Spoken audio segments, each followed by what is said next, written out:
Сәлеметсің бе? Класс KZ порталына қош келдің. Бүгінгі сабағымыздың тақырыбы санның жартысы.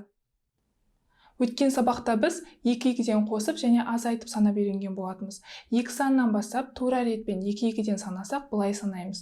2, 4, 6, 8, 10, 12, 14, 16, 18, 20 деп санаймыз. Ал енді осыны керісінше санайық. 20, 18, 16, 14, 12, 10, 8, 6, 4, 2 деп санаймыз. Егер де бір саннан бастап санасақ, былай санаймыз.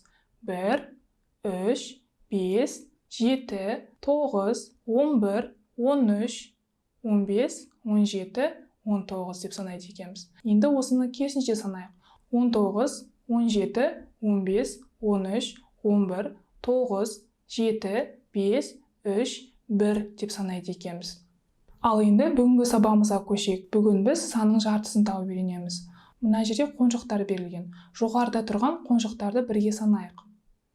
1, 2, 3, 4, 5, 6. 6 қонжық беріліпті. Осы 6 қонжықтың жартысы қанша қонжық болатын бірге табайық. Ол үшін осылай 2-ге бөлейік. Сонда әр бөлікте 3 қонжықтан болды. 3 саны мен 3 саны бір-біріне тең. Сондықтан 6 қонжықтың жартысы 3 қонжық болады. Сонда 6 санның жартысы 3 болады екен. Ал мысалы 5 қонжық берілсін. 5 қонжықтың жартысын таба алмаймыз. Себебі оны саны бірде 2 бөлікке бөле алмайды екенбіз. Келесі тапсырмада бізде мынандай сандар берілген. Осы сандардың жартысын табуымыз керек. Ең бірінші 6 саны беріліпті. 6-ның жартысы нешеге тең? Дұрыс айтасың, 3-ге тең. Себебі 3 пен 3-тің қосындысы ретінде ала аламыз. Келесі 12 саны беріліпті. 12-ның жартысы нешеге тең? Дұрыс айтасың, 6-ға тең. Себебі 6 мен 6-ны қосқанда 12-ге тең болады екен. Енді келесі 4 саны. 4 санның жартысы нешеге тең? Дұрыс айтасың, 2-ге тең. Одан кейін 10 саны беріліпті. 10-ның жартысы нешеге тең? Бәрекелді, 5-ге тең екен. Себебі 5 пен 5-тің қосындысы 10-ды береді. Енді келесі сан 20-ның жартысы қаншаға тең? Дұрыс айтасың, 10-ға тең. Себебі 10 мен 10-ның қосындысы 20-ға тең екен. Енді соңғысы қалды. 8-дің жартысы нешеге тең? Дұрыс айтасың, 4-ге тең. Себебі 4 пен 4-тің қосындысы 8-де береді екен. Жарайсың. Енді келесі тапсырмаға көшейік. Келесі тапсырмада дөңгелектері берілген. Осы дөңгелектер қанша екенін санап маған айта ғой. Дұрыс айтасың, 16 дөңгелек беріліпті.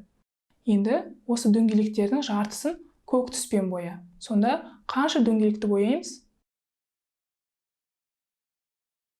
Бәрекелді, дұрыс айтасың. 8 дөңгелекті көк түспен бояйды екенбіз.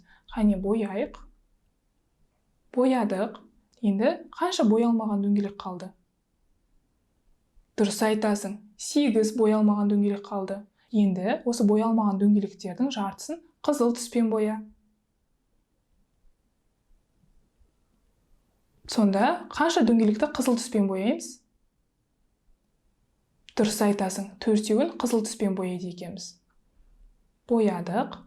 Енді келесі. Енді боялмаған қанша дөңгелек қалды? Дұрыс айтасың, 4 боялмаған дөңгелек қалыпты.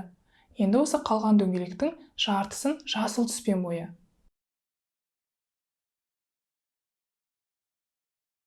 Дұрыс айтасың, 2 дөңгелекті жасылмен бояйды екенбіз. Жарайсың.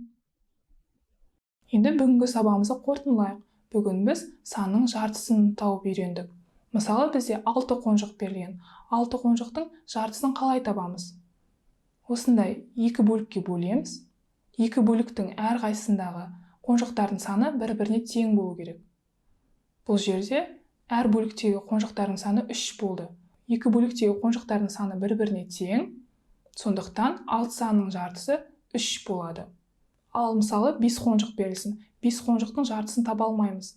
Себебі оны саны бірде 2 бөлікке бөле алмайды екенбіз. Ал енді бүгінгі сабағым саған түсінікті деп ойлаймын. Бүгінгі сабағым аяқталды. Класс KZ порталында көріскенше сау бол.